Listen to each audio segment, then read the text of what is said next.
Bismillahirrahmanirrahim. Assalamualaikum warahmatullahi wabarakatuh. Innal hamdalillah nahmaduhu wa nasta'inuhu wa nastaghfiruh wa na'udzu billahi min shururi anfusina wa sayyiati a'malina. May yahdihillahu fala mudhillalah wa may yudlil fala hadiyalah. Wa asyhadu an la ilaha illallah wahdahu la syarikalah wa asyhadu anna Muhammadan abduhu wa rasuluh. Allahumma shalli ala nabiyyina Muhammad wa ala alihi wa man tabi'ahum bi ihsanin ila yaumiddin. Allahumma inna nas'aluka ilman nafi'a wa rizqan thayyiba wa amalan mutaqabbala. Puji syukur kita panjatkan pada Allah. Selawat dan salam semoga tercurah pada Nabi besar, Nabi agung, Nabi kita Muhammad sallallahu alaihi wasallam. Baik pemirsa sekalian yang semoga senantiasa dirahmati Allah, kali ini pertemuan yang kedua pada 13 Syawal 1442 Hijriah.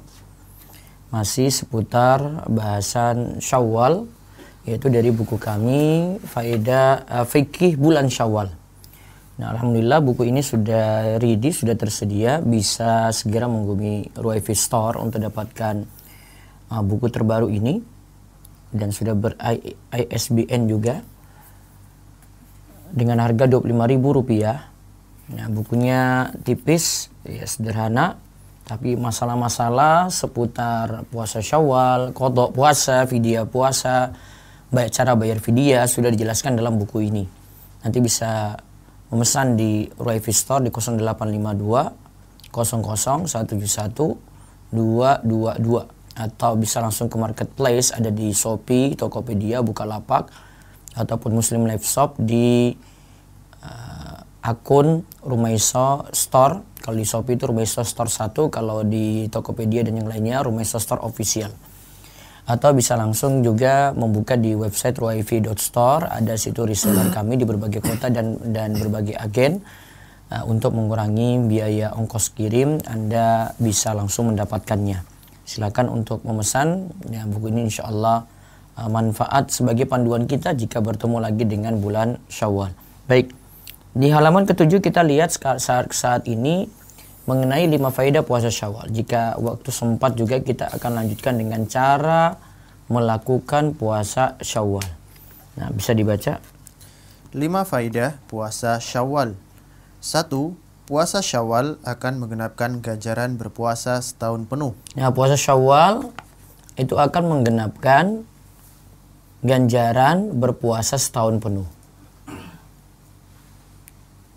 Karena Nabi SAW nanti akan menyebutkan ganjarannya setelah seorang itu melakukan puasa Ramadan, lantas dia ikutkan dengan puasa 6 hari di bulan Syawal, maka pahalanya sama dengan puasa setahun penuh. Dan nanti kita akan lihat bagaimana sampai puasa bulan Syawal atau puasa 6 hari di bulan Syawal dengan sebelumnya melakukan puasa Ramadan itu bisa mendapatkan ganjaran puasa setahun penuh. Monggo lihat hadisnya.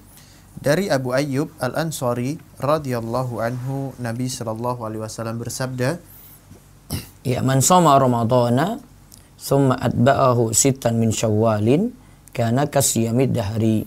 Barang siapa yang berpuasa Ramadan kemudian berpuasa 6 hari di bulan Syawal, maka dia berpuasa seperti setahun penuh. Hadis riwayat Muslim. Nah, siapa berpuasa Ramadan lantas ia ikutkan dengan puasa 6 hari di bulan Syawal, maka ia seperti berpuasa setahun penuh. Terus, para ulama mengatakan bahwa berpuasa seperti setahun penuh asalnya karena setiap kebaikan semisal dengan 10 kebaikan. Ingat kaidahnya ya, satu kebaikan itu minimal dibalas dengan 10.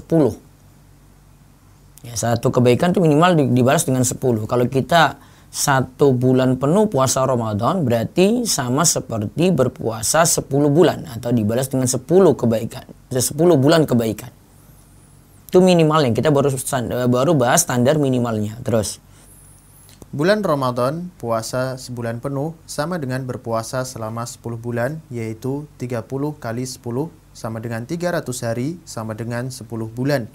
Dan puasa 6 hari di bulan Syawal sama dengan berpuasa selama 2 bulan, yaitu 6 kali 10 sama dengan 60 hari sama dengan 2 bulan. Nah, lihat, kalau puasa bulan Ramadan sebulan itu sama dengan 10 bulan. Karena 30 kalikan 10 300 itu 6 itu sama dengan 10 bulan. Sedangkan 6 hari di bulan Syawal itu dikalikan 10 lagi sama dengan 60, maka sama dengan ya 2 bulan puasa. Ya, terus. Jadi, seolah-olah jika seseorang melaksanakan puasa Syawal dan sebelumnya berpuasa sebulan penuh di bulan Ramadan, dia seperti melaksanakan puasa setahun penuh. Hal ini dikuatkan oleh sabda Rasulullah Sallallahu Alaihi Wasallam. Jadi seolah-olah jika seorang itu melaksanakan puasa Syawal dan sebelumnya berpuasa sebulan penuh di bulan Ramadan, ya, dia seperti melakukan puasa setahun penuh karena hitungannya nanti 300 plus 60 sama dengan 360. Terus Hal ini dikuatkan oleh sabda Rasulullah Sallallahu Alaihi Wasallam. Nah, ini dalam riwayat yang lainnya lagi, man shoma sittata ayyamin ba'dal fitri kana tamamas sanati man jaa bil hasanati falahu asyru amsalihha. Barang siapa berpuasa 6 hari setelah Idul Fitri, maka dia seperti berpuasa setahun penuh. Barang siapa berbuat 1 kebaikan, maka baginya 10 kebaikan semisal. Ya, barang siapa berpuasa 6 hari setelah Idul Fitri, maka dia seperti berpuasa setahun penuh. Dan barang siapa berbuat 1 kebaikan, maka minimalnya dia itu dibalas dengan 10. Nah, terus 1 kebaikan? 1 kebaikan dibalas dengan 10 kebaikan semisal, dan inilah balasan kebaikan yang paling minimal. Ingat, inilah balasan kebaikan yang paling minimal. Terus Inilah nikmat yang luar biasa yang Allah berikan pada umat Islam. Inilah nikmat yang Allah berikan kepada kita umat Islam. Kita beramal 1 tetapi minimal dibalas dengan 10. Maka ini faedah.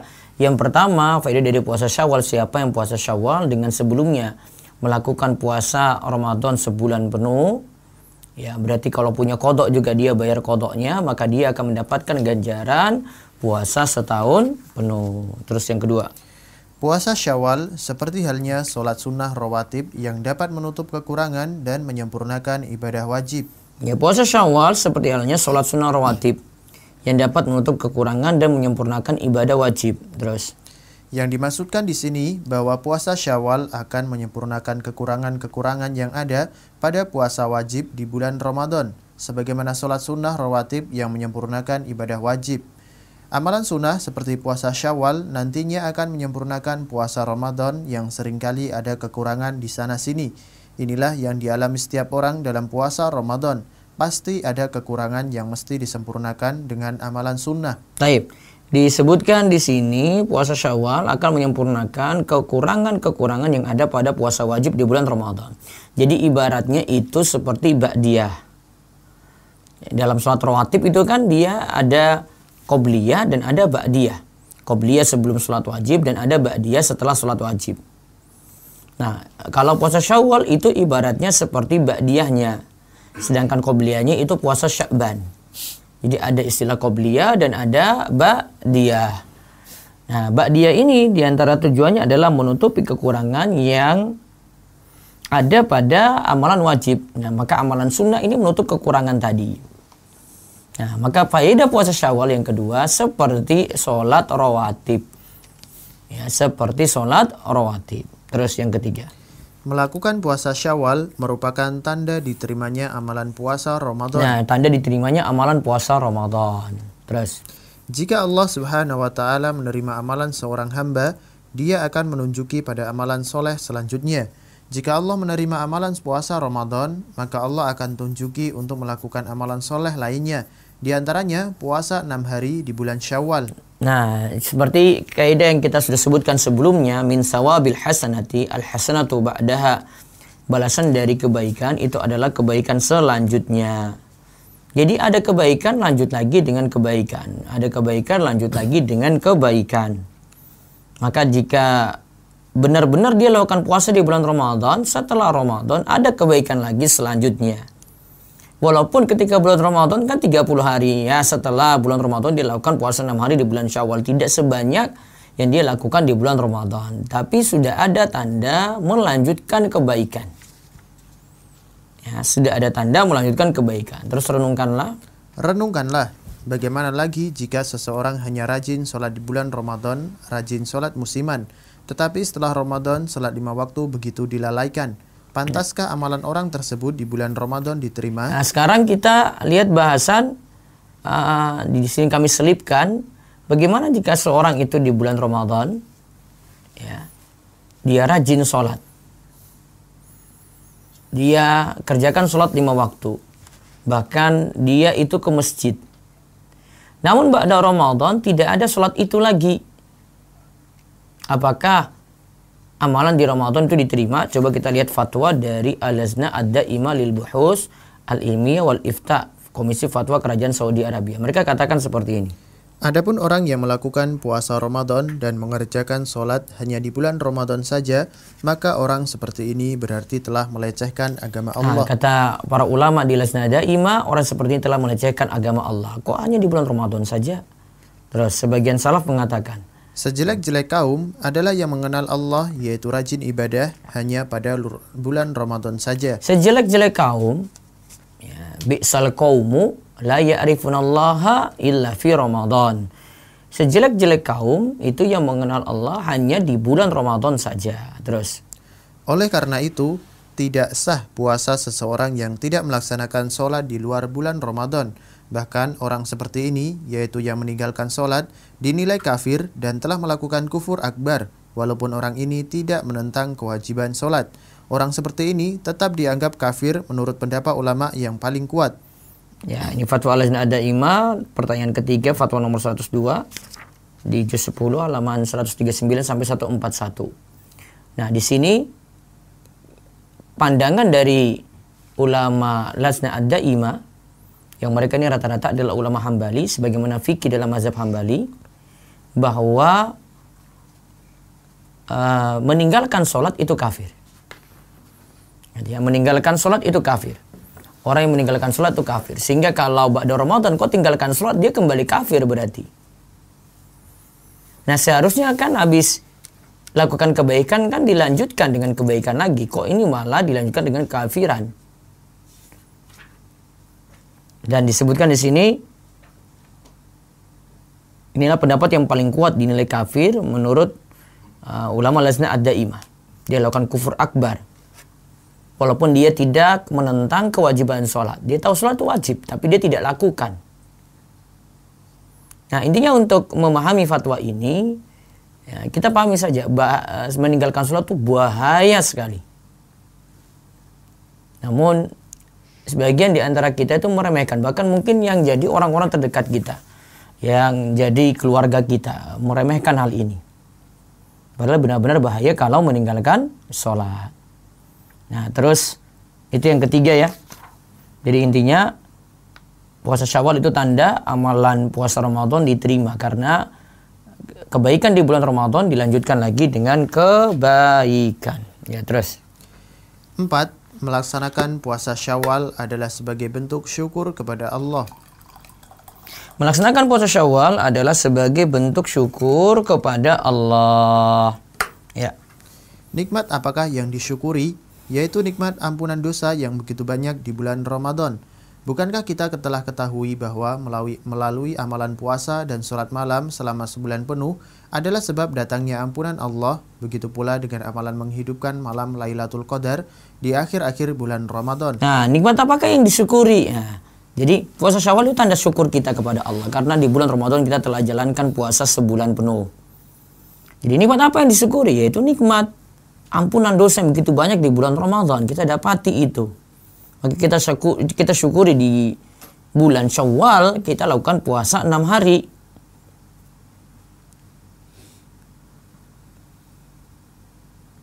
Nah, terus Ibnu Rajab rahimahullah mengatakan, tidak ada nikmat yang lebih besar dari anugerah pengampunan dosa dari Allah. Karena begitu banyaknya pengampunan dosa di bulan Ramadan, nah itu kita syukuri. Itu sudah jadi nikmat luar biasa. Allah anugerahkan kita dengan amalan-amalan seperti puasa itu sendiri dapat menggugurkan dosa, dengan sholat taraweh, qiyamul lail itu juga dapat menggugurkan dosa, dengan sholat, mendirikan sholat atau menghidupkan malam Lailatul Qadar dengan sholat, nah itu juga mengampuni dosa. Juga zakat fitrah, Nabi SAW katakan zakatul fitri itu tuhuratan lishaim minal lagwi wa rafathi, untuk menyucikan orang yang berpuasa dari kata-kata sia-sia dan kata-kata kotor. Ini sudah jadi faedah luar biasa. Maka tadi kata Ibnu Rajab, tidak ada nikmat yang lebih besar dari anugerah pengampunan dosa dari Allah. Kita dapat pengampunan dosa itu sudah jadi nikmat luar biasa.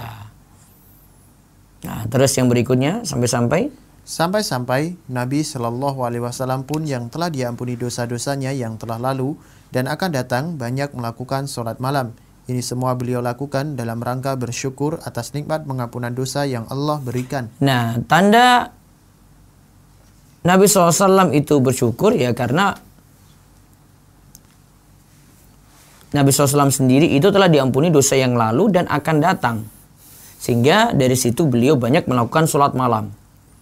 Sampai kaki-kaki beliau itu pecah. Tanda giatnya beliau dengan sholat malam tadi. Nah, coba kita lihat apa kata Aisyah. Aisyah mengatakan, "Kenapa engkau melakukan seperti ini, wahai Rasulullah? Padahal Allah telah mengampuni dosa-dosamu yang lalu dan akan datang." Beliau lantas mengatakan, Afala akunu abdan syakura. "Tidakkah pantas aku menjadi hamba yang bersyukur?" Hadis riwayat Bukhari. Nah, lihat di sini ya, kenapa engkau melakukan seperti ini, wahai Rasulullah? Padahal Allah telah mengampuni dosa-dosamu yang lalu dan akan datang. Kemudian beliau jawab apa? Afala akunu abdan syakura. Tidakkah pantas aku menjadi hamba yang bersyukur? Hadis riwayat Bukhari. Terus, begitu pula di antara bentuk syukur karena banyaknya ampunan di bulan Ramadan. Di penghujung Ramadan, yaitu di hari Idul Fitri, kita dianjurkan untuk banyak berzikir dengan mengagungkan Allah melalui bacaan takbir Allahu Akbar. Nah, ini di akhir Ramadan ya, kita disuruh untuk bertakbir setelah menyempurnakan puasa di bulan Ramadan sebulan penuh. Ini juga di antara bentuk syukur sebagaimana Allah berfirman, walitukmilul iddata walitukabbirullaha ala ma hadakum wa la'allakum tashkurun. Dan hendaklah kamu mencukupkan bilangannya dan hendaklah kamu mengagungkan pada Allah atas petunjuknya yang diberikan kepadamu supaya kamu bersyukur. Nah, sempurnanya bulan setelah kita puasa Ramadan sebulan penuh, kita telah melalui amalan di bulan Ramadan sebulan penuh tadi, maka kita syukuri dengan takbir. Ya, sama tadi seperti puasa Syawal itu bentuk syukur karena puasa Ramadan sudah dilakukan sebulan penuh. Kalau ini juga bentuk syukurnya itu dengan bertakbir. Nah, takbir di sini seperti kami telah jelaskan waktu pembahasan di buku Panduan Ramadan Kontemporer.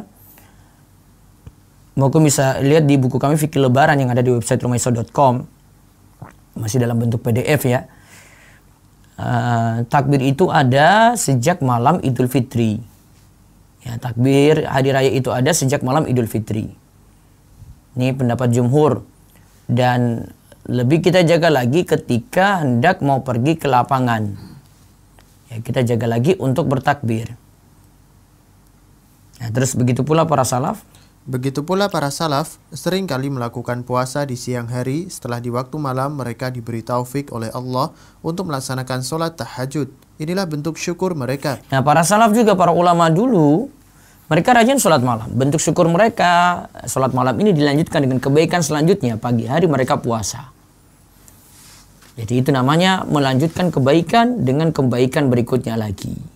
Jadi kebaikan tidak berhenti pada satu waktu saja. Oh, malam sholat malam, pagi ngapain? Nah, ada kebaikan lagi selanjutnya. Terus ingatlah bahwa rasa syukur haruslah diwujudkan setiap saat dan bukan hanya sekali saja ketika mendapatkan nikmat. Namun setelah mendapatkan satu nikmat, kita butuh pada bentuk syukur yang selanjutnya. Ada bait syair yang cukup bagus. Idza kana syukri nikmatallahi nikmatan alayya lahu fi mislihi yajibu syukru fa kaifa bulughu syukri illa bi fadlihi wa in talatil ayyamu wa tasallal umuru. Jika syukurku atas nikmat Allah adalah suatu nikmat, wajib atasku untuk bersyukur pula atasnya. Bagaimana mungkin kita dapat bersyukur kecuali dengan karunia-Nya, meskipun hari semakin panjang dan umur terus bertambah. Jadi setiap waktu kita dapat nikmat kan? Nikmat di sini membuat kita untuk bersyukur. Bersyukur atas nikmat itu juga adalah nikmat, maka butuh syukur yang baru lagi. Maka terus butuh syukur tambahan. Jadi tidak berhenti pada satu bentuk syukur saja, namun butuh syukur tambahan lagi. Oh, dapat nikmat, butuh bersyukur. Bersyukur atas nikmat juga nikmat, maka butuh syukur lagi. Gitu. Coba lihat perkataan Ibnu Rajab Al-Hambali. Ibnu Rajab Al-Hambali rahimahullah menjelaskan, Setiap nikmat Allah berupa nikmat agama maupun nikmat dunia pada seorang hamba, semua itu patutlah disyukuri. Kemudian taufik untuk bersyukur tersebut juga adalah suatu nikmat yang juga patut disyukuri dengan bentuk syukur yang kedua. Kemudian taufik dari bentuk syukur yang kedua adalah suatu nikmat yang juga patut disyukuri dengan syukur lainnya. Jadi, rasa syukur akan terus ada sehingga seorang hamba merasa tidak mampu untuk bersyukuri setiap nikmat. Ingatlah, syukur yang sebenarnya adalah apabila seseorang mengetahui bahwa dirinya tidak mampu untuk bersyukur secara sempurna. Ini kalimat ini bagus sekali nih, yang kalimat terakhir yang penting kita garis bawahi. Syukur yang benar itu apabila seorang itu mengetahui bahwa dirinya selalu kurang untuk bersyukur. Jadi dia dapat nikmat, butuh syukur lagi gitu. Itu namanya kurang untuk bersyukur. Nah, sifat seperti ini namanya sifat orang yang tawadhu juga. Dia tidak menganggap suatu amal yang dia lakukan itu berlebih gitu, sudah sempurna. Nah, sehingga yang kemarin kita lihat perkataan salaf itu kan ketika mereka sebut selama 6 bulan pertama mereka berdoa dipanjangkan umur supaya dipertemukan dengan bulan Ramadan lagi. Kemudian 6 bulan berikutnya mereka berdoa kepada Allah supaya amalan mereka diterima. Nah, ini bukan seuzon pada Allah, Allah tidak terima amalan mereka, bukan. Ini tanda orang-orang yang tawadhu, tidak sombong dengan amalnya. Beda dengan orang yang sudah beramal, wah, ini amal saya sudah banyak nih. Amal saya sudah sempurna ini. Nah, sama dengan syukur di sini. Orang yang dikatakan bersyukur yang benar, kata Ibnu Rajab, adalah yang selalu merasa kurang untuk bersyukur sehingga dia butuh bersyukur terus. Ya, dia butuh untuk bersyukur terus. Dan ini sekali lagi tadi yang kami sebut, ini bentuk tawadhu'nya.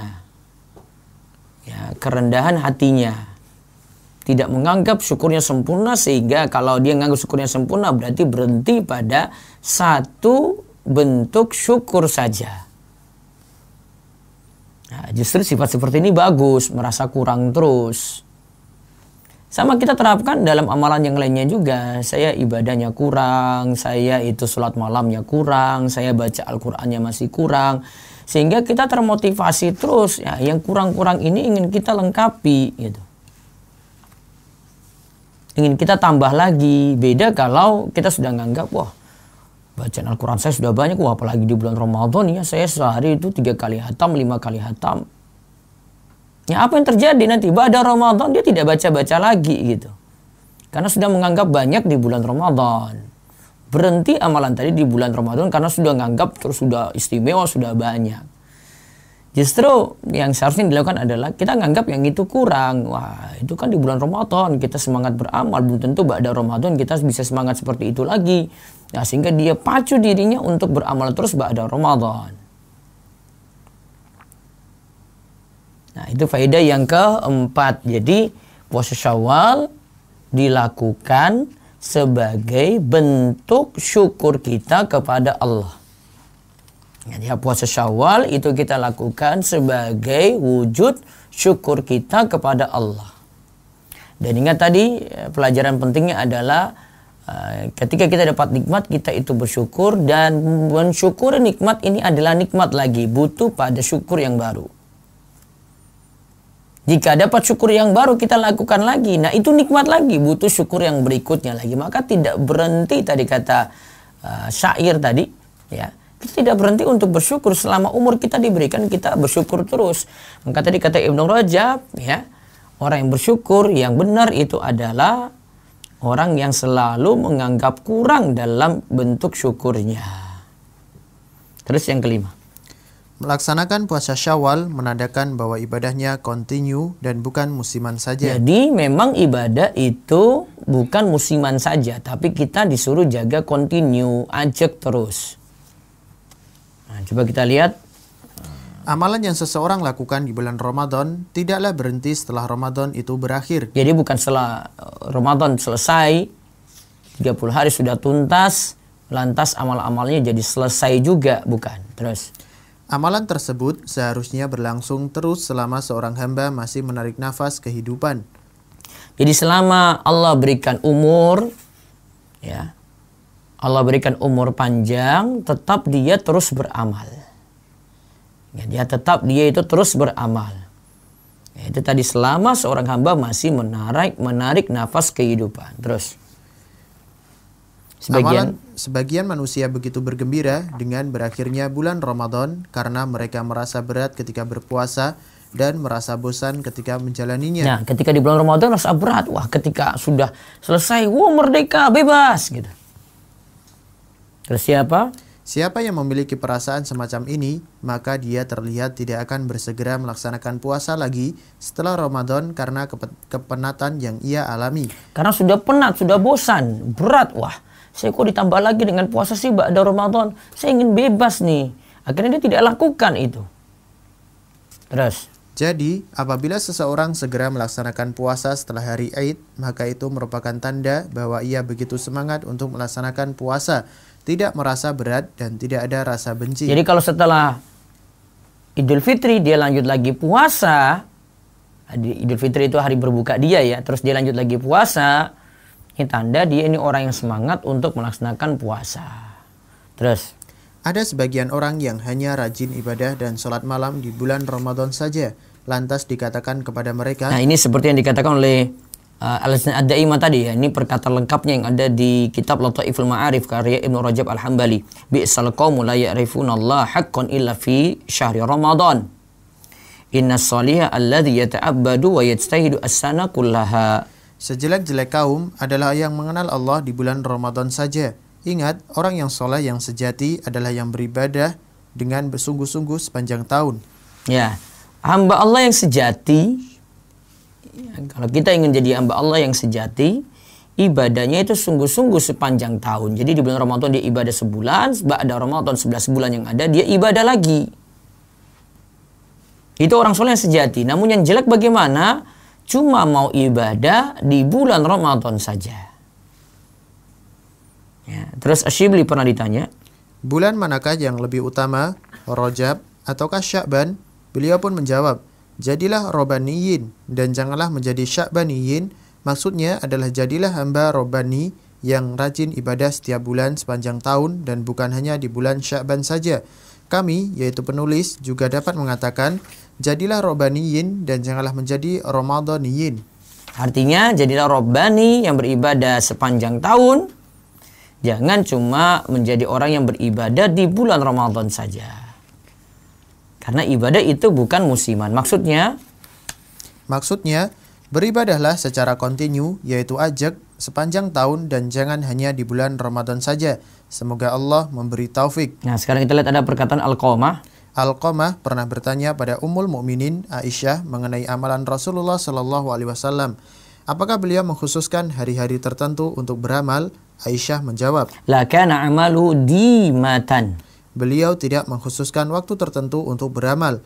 Amalan beliau adalah amalan yang kontinu atau ajak. Amalan beliau adalah amalan yang kontinu atau ajak. Hadis riwayat Bukhari dan Muslim. Terus, amalan seorang mukmin barulah berakhir ketika ajal menjemput. Al-Hasan Al-Basri mengatakan, sesungguhnya Allah Ta'ala tidaklah menjadikan ajal atau waktu akhir untuk amalan seorang mukmin selain kematian. Lalu Al-Hasan membaca firman Allah, wa'budu rabbaka hatta ya'tiyakal yaqin. Dan sembahlah Rabbmu sampai datang kepadamu al-yakin, yakni ajal. Ajal atau kematian. Jadi dalam ayat ini tadi seperti diisyaratkan oleh Imam Al-Hasan Al-Basri, waktu terakhir untuk beramal itu tidak ada. Kecuali kalau kita itu mati. Ya, jadi batas awal akhir untuk beramal itu kapan? Jam berapa? Hari apa?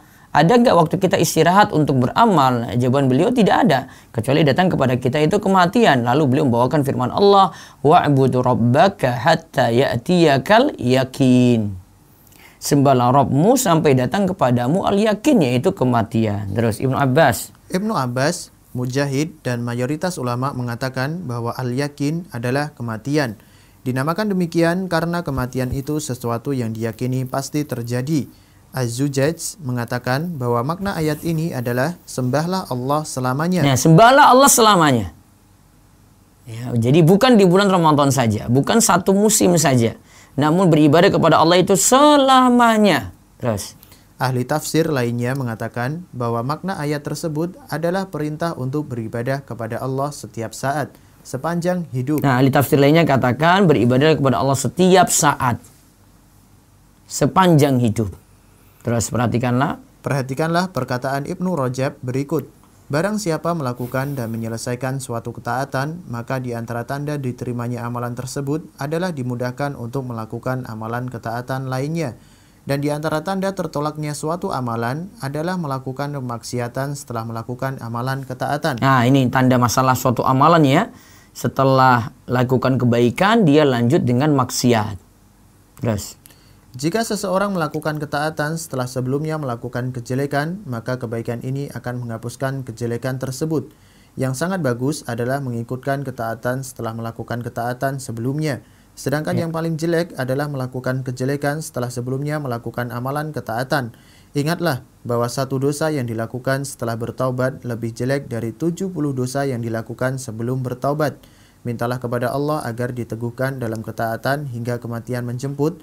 Mintalah perlindungan kepada Allah dari hati yang terombang-ambing. Nah, di sini lihat ya. Barang siapa melakukan dan menyelesaikan suatu ketaatan, maka di antara tanda terimanya itu kan lanjut lagi dengan ketaatan berikutnya. Yang jelek itu gimana? Kebaikan kok lanjut dengan maksiat. Nah, terus jika seorang itu melakukan ketaatan setelah sebelumnya melakukan kejelekan, maka kebaikan ini akan menghapuskan kejelekan tadi. Yang sangat bagus, setelah ketaatan lanjut lagi dengan ketaatan. Yang paling jelek gimana? Ada amalan ketaatan, dia lanjut setelah itu dengan kejelekan. Nah, itu jelek. Jadi di bulan Ramadan dia ibadahnya semangat. Pada Ramadan nggak ada ibadah lagi. Baca Al-Quran enggak, sholat 5 waktu bolong-bolong gitu. Nah, itu jelek.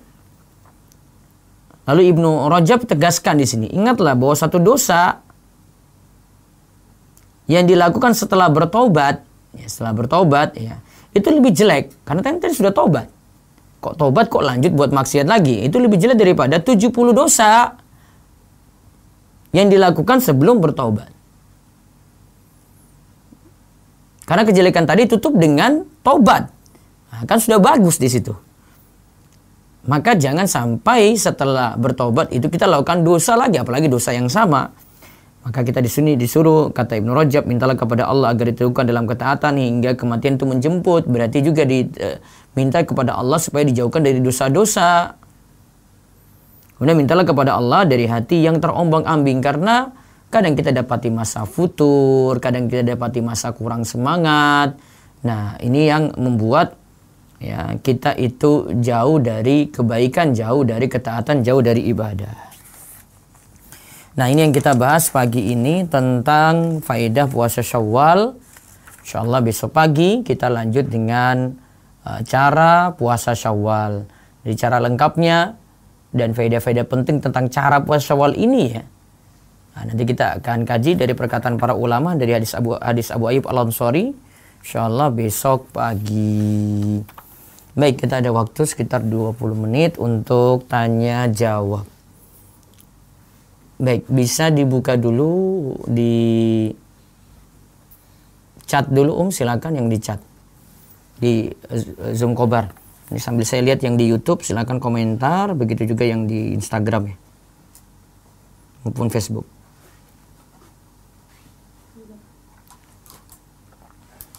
Assalamualaikum Ustaz. Apabila malam sudah niat mengqadha puasa Ramadan, lalu waktu azan subuh atau setelahnya dalam hati suka bilang, saya tidak niat qadha puasa, apakah puasanya tetap sah?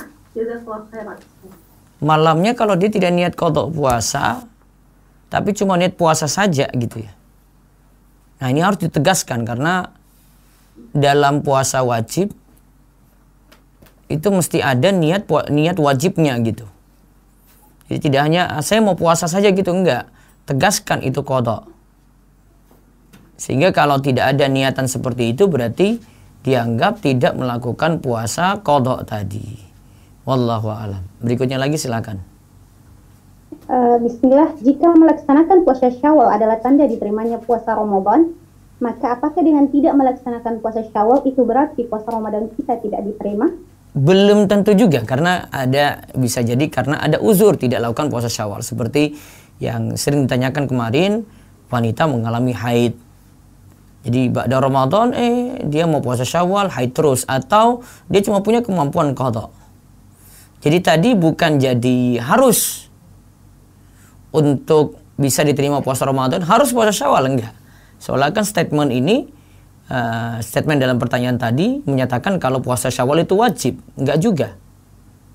Kan sebagai tanda saja, bisa jadi dia punya kebaikan yang lain. Setelah Ramadan tidak bisa lakukan puasa Syawal karena ada uzur, tapi dia punya kebaikan yang lain. Dia semangat baca Quran, nanti di waktu tidak haidnya dia sholat, atau waktu tidak haidnya dia qada puasa. Itu kan bukankah itu kebaikan? Ya, jadi tidak mutlak ya statement tadi. Wallahu a'lam. Berikutnya lagi dari chat. Izin bertanya Ustadz, saat ada undangan pernikahan kerabat dekat seperti anak tante, kedua calon pengantin bekerja di lembaga ribawi, orang tuanya bukan di lembaga ribawi. Kita diminta bantuan untuk menjadi panitia dalam acara pernikahannya.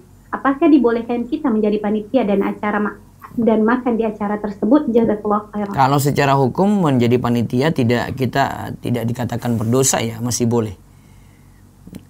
Yang penting bukan mendukung yang acara dalam pernikahan tadi yang bermasalah gitu. Misalnya ada pesta joget, ada mabuk-mabukan. Nah, kita tidak dukung yang ini, kita dukung yang biasa-biasa saja untuk mendukung pernikahan itu berjalan gitu. Adapun tadi yang si pengantin ya, yang punya pekerjaan yang haram, dia tanggung dosanya sendiri. Wallahu a'lam. Berikutnya lagi dari chat dulu. Ustadz, apa hukumnya beli emas tukar tambah? Tukar tambah. Baiknya yang dilakukan adalah emas pertama dijual dulu, dapat uang tunai, baru kemudian beli emas yang kedua. Kalau konsekuensi tukar tambah adalah emas ditukar emas harus ya dan biyadin, mislan bimislin. Tidak boleh ada yang tertunda, kemudian jumlah harus sama. Berarti tidak boleh ada tambahan. Kalau ada tambahan maka terjatuh dalam riba fadl. Baik, satu lagi dari chat, silakan.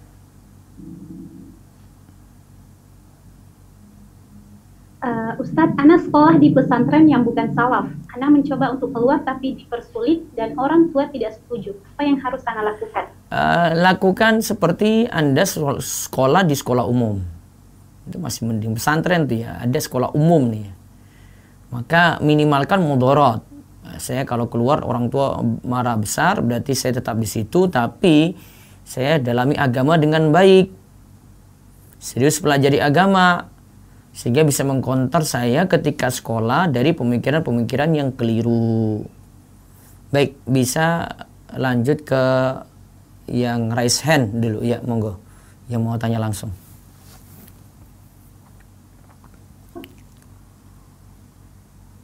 Silakan. Mepi. Mbak Meti, silakan Mbak. Mungkin dari atas dulu ya, dari Bu Fri dulu, Bu Fri. Ada urutan dari ini. Ya, Bu Fri dulu silakan. Beda urutannya dengan saya, Ustaz.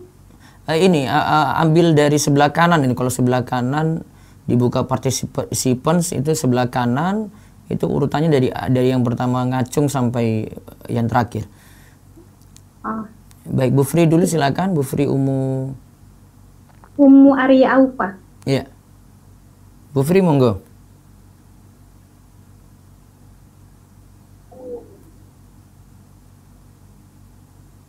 Baik, Bu Fri nggak ada. Nggak bisa.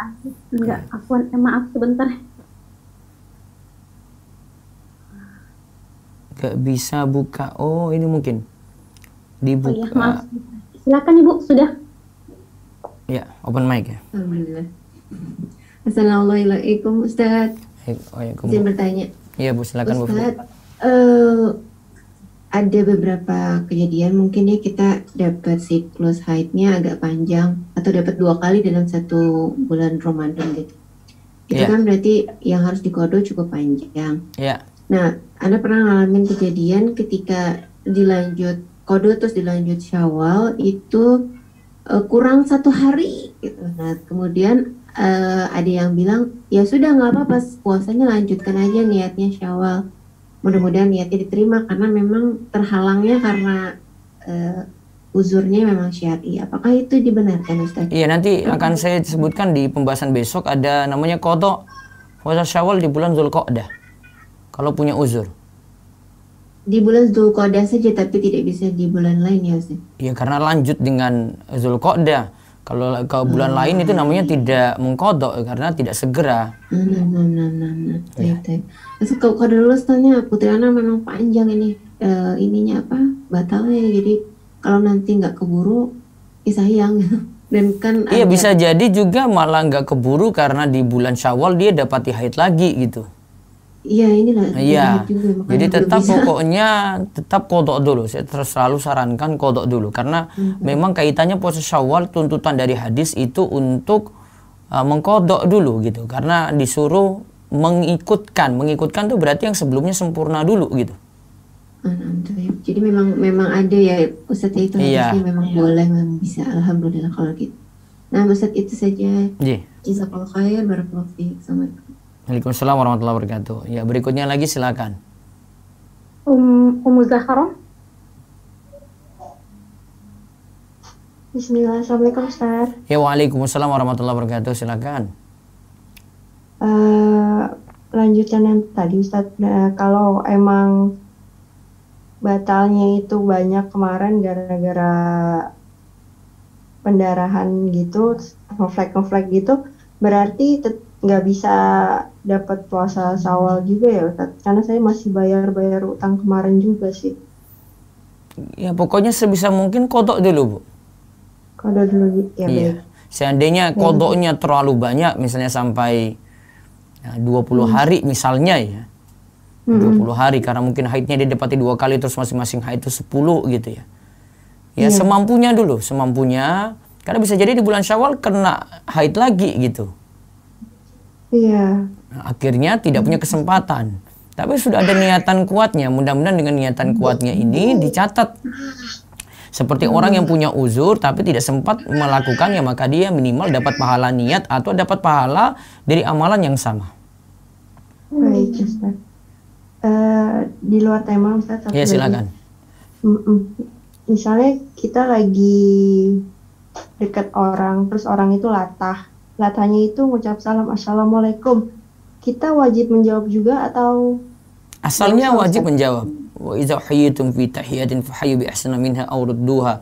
Jika ada yang memberikan kalian penghormatan dengan salam, maka balaslah dengan yang lebih baik ataukah semisal. Baik. Kalau kitanya lagi di kamar mandi gimana? Itu baru tidak bisa, Bu. Oh, baik. Berarti kita diam aja ya walaupun wajib. Oh, baik Ustaz. Satu lagi Ustaz, waktu itu sempat saya belum bertanya soal zakat mal Ustaz. Kalau misalnya kita punya piutang, terus masih, ya jadi piutangnya itu dibayar tiap bulan. Yang kita hitung itu piutang yang dibayar tiap bulan atau piutang yang belum dibayar sama sekali Ustaz? Lihat dulu Bu, yang belum dibayar itu dia ini termasuk orang yang lancar bayar utang atau tidak? Lancar sih katanya Ustadz, titipan pertanyaan sih ini. Nah, kalau lancar berarti masukkan piutang yang belum dibayar. Semuanya Ustadz berarti? Iya. Oh gitu. Bukan yang tiap bulan, jadi pas. Kalau yang tiap bulan ini nanti, makanya tadi saya tanya, dia lancar nggak? Kalau tidak lancar bayar utangnya berarti cukup masukkan yang sudah dibayar saja. Oh baik, saya akan beritahu kalau gitu. Iya. Cukup Ustadz. Jazakallahu khairan. Assalamualaikum. Waalaikumsalam warahmatullahi wabarakatuh. Ya, berikutnya lagi. Ummu Yasmin, silakan. Assalamualaikum Ustaz. Waalaikumsalam warahmatullahi wabarakatuh. Ya Ustaz, berkait dengan informasi yang beredar bahwa Rabu malam Kamis itu akan ada gerhana bulan. Iya. Cuma ini kan masih pandemi dan saya karena di Jakarta jadi belum berani untuk yang sholat di masjid. Ya. Lalu apakah boleh bersama keluarga di rumah melakukannya? Boleh. Nanti bisa dua pilihan Bu, boleh berjamaah bersama keluarga di rumah, bahkan yang kedua boleh juga sholat sendirian di kamar sendiri. Oh gitu. Syaratnya tetap kita melihat ya Ustadz ya? Harus melihat, tidak bisa hanya maksudnya melihat di sini adalah memang benar ada di tempat kita gitu, tidak tertutup awan, atau bukan hanya ini sudah ada tapi di daerah lain, ini orang Jakarta tapi adanya di Semarang, nggak bisa karena tidak lihat di tempatnya sendiri. Iya Ustadz. Satu lagi Ustadz, perihal doa di dalam sholat sebelum salam di atahiyatul terakhir itu untuk doa orang tua itu baiknya afdolnya make redaksi yang Robbana gfirli wali walidaya warhamhuma kama robbayani shagiran atau Robbik firli wali walidaya warhamhuma yang Ali Imran 41 itu Robbana Robbik firli wali walidaya walil mu'minina yauma yakumul hisab. Yang bisa mana, semuanya, bisa semuanya. Oh gitu. Iya. Walaupun yang edisi yang dahulu itu katanya saya dapat info potongan dari ayat ini dan ayat itu nggak masalah Ustaz. Tidak masalah. Oh baik Ustaz. Syukran jazakallahu khairan Ustaz. Oh iya, Assalamualaikum warahmatullahi wabarakatuh. Waalaikumsalam warahmatullahi wabarakatuh. Silakan lagi berikutnya. Herdianti. Ibu Herdianti. Ya, baik. Assalamualaikum Pak Ustaz. Ya, waalaikumsalam warahmatullahi wabarakatuh. Afwan izin bertanya. Ya, silakan. Apakah puasa Syawal ditetapkan hanya 6 hari? Bolehkah kita lakukan lebih dari 6 hari? Kalau disuruh dapat pahala puasa setahun penuh, berarti 6 hari tadi. Ya, 6 hari tadi. Seandainya mau lebih misalnya, saya tambah lagi deh, ini Senin Kemis, boleh gitu. Oh, boleh ya. Baik Pak Ustadz. Satu lagi Pak Ustadz boleh? Iya. Ada puasa Ayyamul Bid 3 hari setiap bulan. Apa dalilnya dan apa manfaatnya Pak Ustadz ya? Dalam hadis sebutkan puasa 3 hari tiap bulan, kalau dilakukan rutin tiap bulan, maka satu kebaikan kan minimal dibalas 10. 3 kali 10 berarti 30. Berarti kalau lakukan 11 bulan plus Ramadan berarti sama seperti berpuasa setahun penuh. Manfaatnya apa Pak Ustadz? Manfaatnya itu? Oh itu ya. Selain untuk kesehatan juga ada ya Pak Ustadz ya? Kesehatan itu bukan niat pokok Bu, itu niat tambahan. Oh baik Pak Ustadz. Cukup Pak Ustadz. Ya. Waalaikumsalam. Berikutnya lagi silakan. Maaf Ustadz, ini kalau di Ana yang paling atas Nanda Mulyani. Iya, monggo.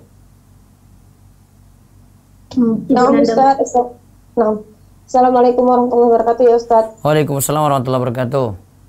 Afan Ustadz, izin bertanya, boleh nggak kita tuh meniatkan tuh niat qada sekalian niat puasa sunnah, misalnya puasa Syawal atau puasa Ayyamul Bid, Ustadz? Kalau qada plus puasa Syawal nggak bisa. Kalau Ayyamul Bid bisa Ustadz. Kalau yang dimaksud qada tapi dilakukan pada Ayyamul Bid bisa gitu. Tapi yang jadi niatan pokok niatan qadanya. Tapi dia sudah lakukan di hari yang mulia yaitu Ayyamul Bid tadi. Jadi utamain yang qada dulu ya Ustaz. Qada. Yang tidak bisa tadi qada plus Syawal gitu nggak bisa Bu. Oh iya nah Ustaz. Ya. Satu lagi boleh Ustaz? Ya silakan. Nenek anak kan baru meninggal Ustaz. Lebaran kedua. Jadi ada beberapa hutang yang belum terlunasi. Misalnya orang yang hutang pada beliau. Itu bagaimana Ustaz? Orang hutang uang pada beliau berarti? Nah. Bayar ke ahli waris. Kalau yang ahli warisnya yang hutang, gimana Ustaz? Saya cucu-cucunya. Cucu-cucunya yang hutang ke siapa? Ke beliau. Ke yang sudah meninggal? Ya. Berarti sedekahkan atas nama dia. Oh, nah Ustaz. Ya. Nah. Jazakallah khairan Ustaz. Ya, silakan Bu Maryam. Bismillah, Assalamualaikum Ustaz. Ya, waalaikumsalam warahmatullahi wabarakatuh. Di luar tema Ustaz, di tempat anak tuh kadang di kuliahnya sering kalau misalkan ada neneknya yang meninggal, terus disuruh khataman gitu Ustaz, itu hukumnya gimana? Tidak Ustaz? tepat, amalan tidak ada tuntunan. Kalau anak kan tahu itu, cuman itu kan wajib, terus tapi anak tetap tilawah, niatnya untuk tilawah aja Ustaz, karena sudah dibagi per juz gitu, itu gimana Ustaz? Ya niatannya tilawah aja, kalau terpaksa seperti itu. Nah, satu lagi Ustadz. Iya. Di keluarga Ana tuh kan masih banyak Ustadz yang pacaran. Ana sudah menasehati gitu. Itu Ana misalkan dia tetap pacaran, Ana tetap berdosa nggak Ustadz? Dia tetap pacaran apa kata berdosa nggak? Yang penting sudah nasihati.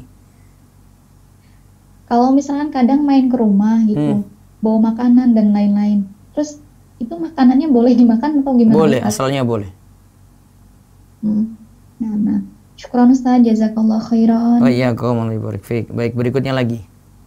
Silakan Bapak Zakaria. Assalamualaikum Ustaz. Ya, waalaikumsalam warahmatullahi wabarakatuh. Silakan. Ingin bertanya Ustaz di luar tema. Jadi ada pelatihan dari suatu lembaga, terus dikasih biaya dari pemerintah gitu Ustaz. Nah terus ya dibuka secara umum, itu pelatihan desain gitu. Nah terus aplikasinya itu bajakan Ustaz, terus ada kayak tas gitu, kayak dikasih fasilitasnya gitu Ustaz. Nah itu boleh digunakan atau enggak ya Ustaz, fasilitas tersebut ya? Softwarenya bajakan? Iya, softwarenya bajakan. Pelatihannya berarti pakai software bajakan tadi? Iya Ustaz. Ini tugas wajib atau tidak untuk diikuti? Jadi Anda pernah ikutan Ustaz kayak gitu? Karena disuruh kantor? Enggak disuruh kantor Ustaz, diajak teman sebenarnya. Kalau tidak harus, tidak usah ikut, nggak apa-apa. Tapi ini udah terjadi Ustaz. Sudah terjadi ya, sudah tobat gitu kalau sudah terjadi. Ya udah Ustaz. Ya. Baik, jazakallah khair Ustaz. Waalaikumsalam. Ya, berikutnya lagi. Ibu Meti, silakan. Ibu Meti. Assalamualaikum. Waalaikumsalam warahmatullahi wabarakatuh. Silakan. Afan Ustaz, tadi yang mengenai niat puasa yang kodok dengan yang Syawal itu, Anda kurang paham Ustaz. Boleh dibantu dijelaskan? Kan tidak bisa Bu. Kan puasa Syawal itu bisa dilakukan kalau puasa kodok dilakukan dulu Bu. Jadi nggak bisa barengan kodok plus Syawal.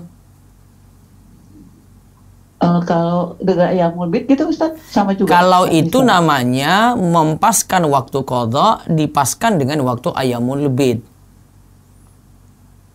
Dia sebenarnya bukan puasa Ayyamul Bid, dia puasa qadha. Namun milih deh, ini banyak orang-orang yang puasa, saya sekalian puasa qadha saja. Jadi tersendiri kita dia niatan pokoknya qadha, bukan niatan pokoknya puasa Ayyamul Bid. Kalau misalnya gini Ustaz, malam sudah berniat dalam hati pengen puasa gitu, tapi pas bangun subuh itu setelah lewat adzan subuh gitu baru keringat saya pengen puasa. Nah, ditegaskan gitu lagi itu juga termasuk niat. Puasa apa itu? Dingin puasa apa, Bu? Kodok misalnya Ustaz. Kalau kodok nggak bisa dari pagi hari, niatannya harus dari malam, tegaskan. Kalau berarti misalnya kalau sekarang kondisinya kayak tadi Ustaz, misalnya anak telat gitu Ustaz. Jadi itu niatnya Ayyamul Bid aja gitu Ustaz, belum kodok. Iya, kalau puasa sunnah masih boleh niatannya di pagi hari. Nah Ustaz, kalau misalnya Syawalnya keburu habis nih Ustaz, karena tadi misalnya wanita kan banyak nih Ustaz, mensnya itu banyak gitu, panjang. Nah, sudah keburu habis Syawalnya gitu tadi, gimana Ustaz? Ya sudah, penuhi kodok saja Bu. Kodoknya misalnya nggak mencapai nih Ustaz 11 hari, sedangkan ini misalnya tersisa lebih dari 15 hari, ini kan udah pertengahan bulan gitu loh Ustaz, udah habisan Syawal. Tetap kodok dulu. Tetap kodok dulu. Iya. Kalaupun nggak mencapai nggak masalah juga ya Ustaz ya. Nggak lakukan puasa Syawal nggak berdosa Bu. Kalau tidak lakukan kodok dosa. Nah, batasan sampai kodok itu sampai dengan Ramadan berikutnya. Berarti terakhir di bulan Sya'ban tahun berikutnya. Nah Ustaz. Nah kemudian satu lagi Ustaz mengenai yang pembayaran fidyah itu ada batasannya juga nggak Ustaz? Nanti ada pembahasan di buku ini, fidyah tidak ada batasan waktu karena tergantung kemampuan harta. Nah Ustaz, apa Ustaz? Syukran Ustaz, jazakallahu khair. Ya berikutnya lagi silakan. Ummu Yasmin. Assalamualaikum Ustaz. Ya, waalaikumsalam warahmatullahi wabarakatuh. Ustaz, maaf di luar tema. Jadi kemarin saat bayar fitrah Ramadan itu, zakat fitrah itu di daerah di tempat saya kan setelah kita bayar kemudian dikembalikan lagi ke kita. Jadi semua yang di kampung saya ini dapat gitu. Nah, itu gimana Ustaz? Apa boleh kita terima? Kalau ibu mampu, bukan kategori miskin, dan ibu merasa memang bukan miskin, maka serahkan pada orang yang miskin saja zakat fitrah tadi. Tidak ibu manfaatkan. Oh gitu. Jadi saya kan udah terima nih Ustadz waktu itu. Jadi saya ambil, saya serahkan ke fakir miskin. Itu yang di kampung saya apa boleh di tempat yang lain? Terserah. Lebih bagus di kampung itu sendiri. Tapi kalau di kampung ini saya tidak temukan yang berhak menerima, itu boleh ke tempat lain? Boleh. Baik Ustaz, jazakallah khair. Ya, berikutnya lagi silakan. Ibu Tari silakan.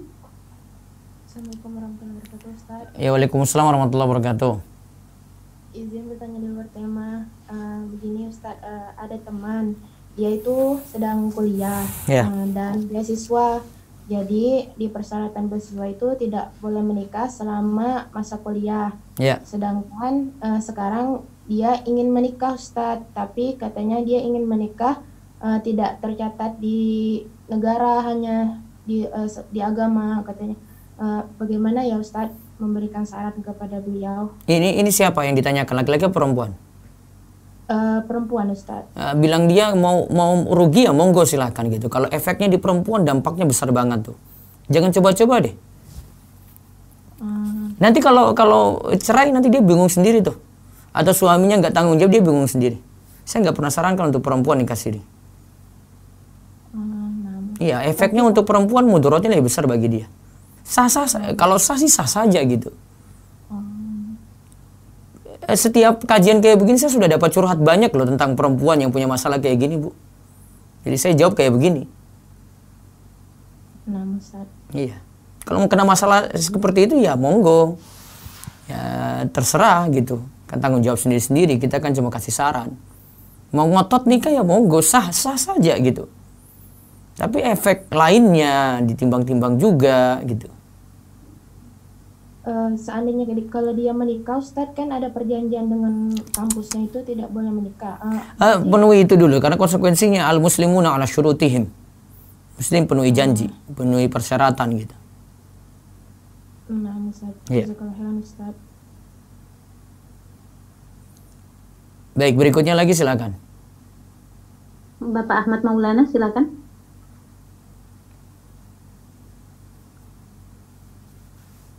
Bapak Ahmad Maulana silakan unmute mic-nya. Assalamualaikum Pak Ustaz. Waalaikumsalam warahmatullahi wabarakatuh.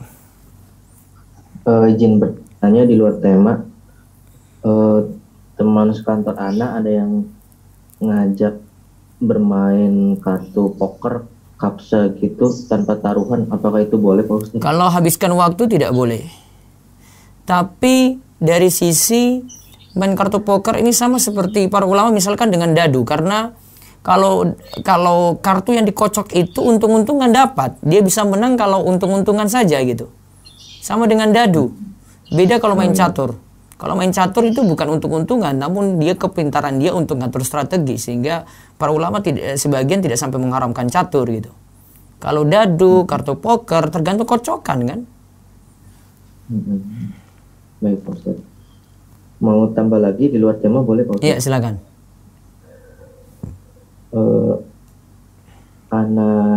Anak kan belum menikah Pak Ustaz. Apakah ada tanda-tanda anak bisa mengenali seseorang itu jodoh anak gitu atau gimana Pak Ustaz? Oh tidak ada itu cuma kamu cari terus lihat yang bagus agama dari sisi penilaian antum gitu.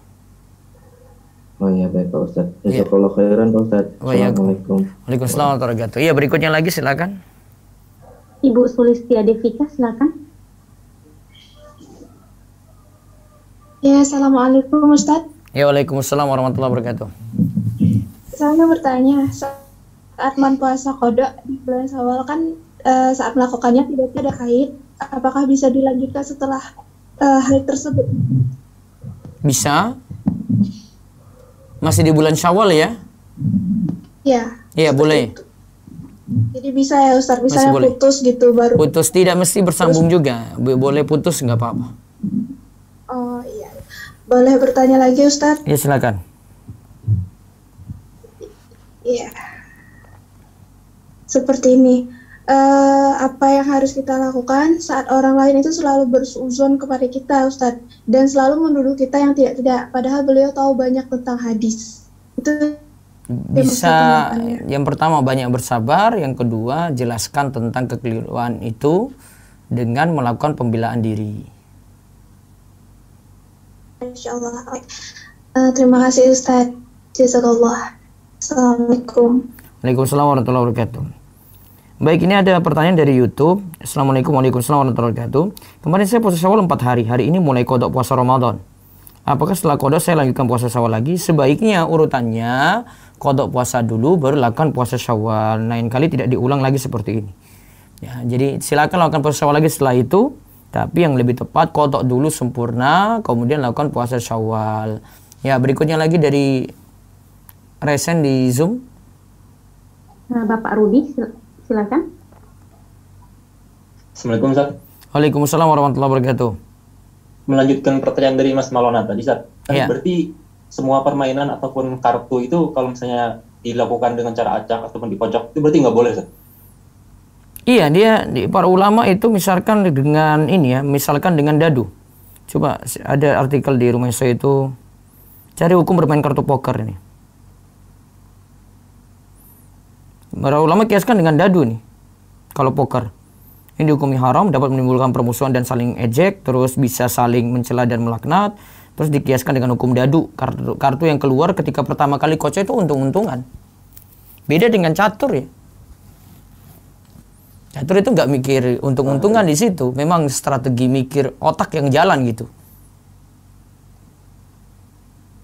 Gitu ya?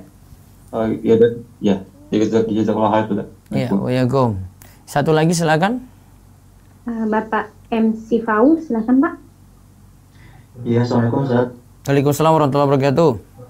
Izin bertanya Ustaz, ini ada kerabat ya dari paman gitu. Dia punya janji, dia punya nazar dengan orang tua saya untuk bisa pergi keluar kota gitu Ustaz. Cuma sampai sekarang itu belum bisa terlaksana gitu kan. Apakah boleh diganti nazar tersebut dengan yang disetujui dengan bapak saya gitu, katakanlah. Itu namanya nazar. Uang. Itu namanya nazar mubah, tidak wajib dipenuhi itu. Dan itu bukan nazar. Cuma janji.